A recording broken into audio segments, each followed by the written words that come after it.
కడప ఉక్కు ఫ్యాక్టరీ గురించి నిన్న పార్లమెంట్లో ఉక్కు మంత్రి కుమారస్వామి హెచ్డి కుమారస్వామి కీలకమైన ప్రకటన చేశారు. లోక్సభలో కేంద్ర మంత్రి కుమారస్వామి కడప ఉక్కు ఫ్యాక్టరీ కడప ఉక్కు ఫ్యాక్టరీ ఉందా లేదా అనే విషయం పైన కడప ఉక్కు ఫ్యాక్టరీ అనేది లేదు, అంటే కడపలో స్టీల్ ఫ్యాక్టరీ పెట్టాలి అనేది 2014 ఆంధ్రప్రదేశ్ పునర్విభజన చట్టంలో విభజించినందుకు ప్రతిఫలంగా కొన్ని సౌలతులు పెట్టారు. దాంట్లో కడపలో స్టీల్ ఫ్యాక్టరీ పెట్టడం కూడా కేంద్రమే వాళ్ళు సొంతంగా పెట్టాలనేది ఒకటి ఉంది, అది ఉందా లేదంటే అది అట్లాంటిది ఏం లేదన్న. దాంతోపాటు ఇంకో కీలకమైన విషయం కూడా, దాదాపు ఒక 3-4 సంవత్సరాలుగా విశాఖ స్టీల్ ఫ్యాక్టరీని ప్రైవేటీకరణ చేయొద్దని చెప్పి పెద్ద ఎత్తున ఉద్యమం నడుస్తుంది. అక్కడున్న కార్మికులు, ప్రజా సంఘాలు, కొన్ని పొలిటికల్ పార్టీలు. దానిపైన కూడా పార్లమెంట్లో నిన్న చర్చ, అంటే క్వశ్చన్ అడిగారు సభ్యుడు. ఉక్కు శాఖ మంత్రి చెప్పిండు స్టీలు ప్రైవేటీకరణ కొనసాగుతూనే ఉంటుంది, అట్లాంటిది ఏం లేదని. కానీ దీనిపైన ఉప ముఖ్యమంత్రి పవన్ కళ్యాణ్ గారు పదే అప్పుడప్పుడు సందర్భం వచ్చినప్పుడల్లా అంటుండు. ఏమంటుండు? లేదు ప్రైవేటీకరణ ఆగిపోయింది, ఎట్టి పరిస్థితుల్లో ఉండదు అని చెప్తుండు. కానీ స్వయాన ఆ శాఖ మంత్రి పార్లమెంట్లో సాక్షాత్తు ఈ భారతదేశానికి చట్టసభ, అత్యున్నతమైన చట్టసభ పార్లమెంట్లో ప్రకటించాడు. మరి ఏం చెప్తారో ఇప్పుడు చూడాలి. దీనికి సంబంధించి వార్త చూద్దాం. కడప ఉక్కు లేనట్టేనట. లోక్సభలో కేంద్ర మంత్రి కుమారస్వామి కడప స్టీల్ ప్లాంటు పరిశీలనలో లేదని కేంద్ర ఉక్కు శాఖ మంత్రి హెచ్డి కుమారస్వామి తెలిపారు. లోక్సభలో జనసేన ఎంపీ వల్లభనేని బాలశౌరి అడిగిన ప్రశ్నకు కేంద్ర మంత్రి మంగళవారం సమాధానం ఇచ్చారు.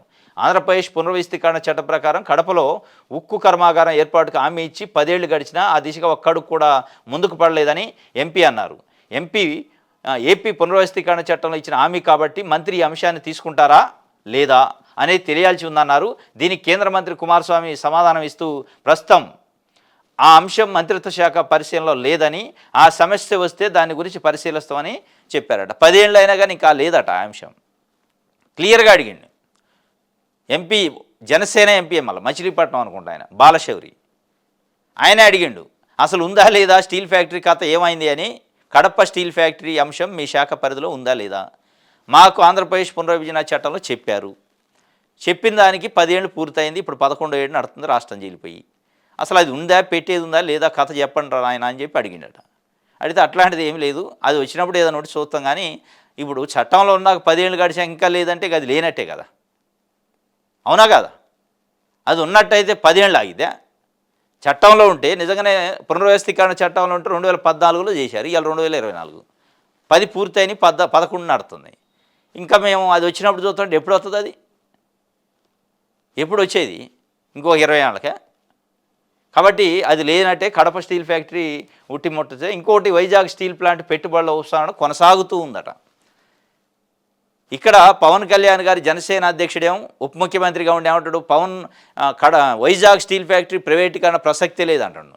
ఆయన స్వయానా వాళ్ళ ఎంపీ అడిగిన ప్రశ్నకే అని ఇచ్చాడు. వైజాగ్ స్టీల్ ప్లాంట్ పెట్టుబడుల ఉపసంహరణ అంటే ప్రైవేటీకరణ కొనసాగుతుందని కేంద్ర ఉక్కు శాఖ మంత్రి హెచ్డి కుమారస్వామి పేర్కొన్నారు. లోక్సభలో కీర్తి ఆజాద్ అడిగిందట.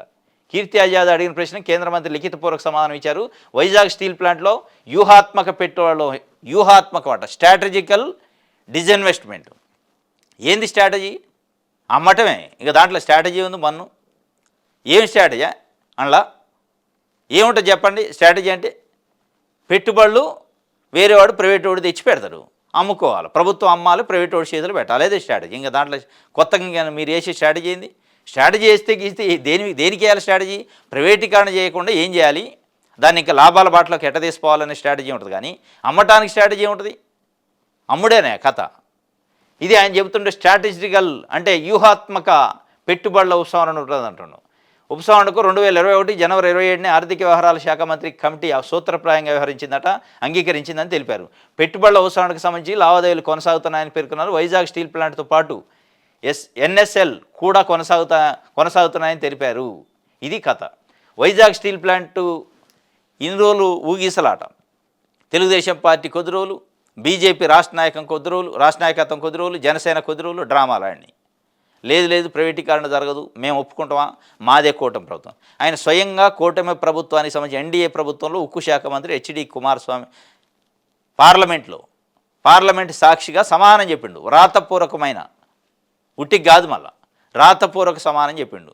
విశాఖ స్టీల్ ఫ్యాక్టరీ ప్రైవేటీకరణ కొనసాగుతూ ఉంది, కాకపోతే వ్యూహాత్మక పెట్టుబడి ఉపసంహరణ అంటాడు. వ్యూహం ఏంది? అమ్మటం. ఇది ముమ్మాటికి కరెక్టే అని చెప్పి ఇన్ని రోజులు ఏదైతే ఉద్యమం చేస్తారో పాపం వాళ్ళ ఉద్యమం మీద నీళ్ళు చల్లారు. ఇది ఒక వార్త ప్రజాశక్తికి సంబంధించి.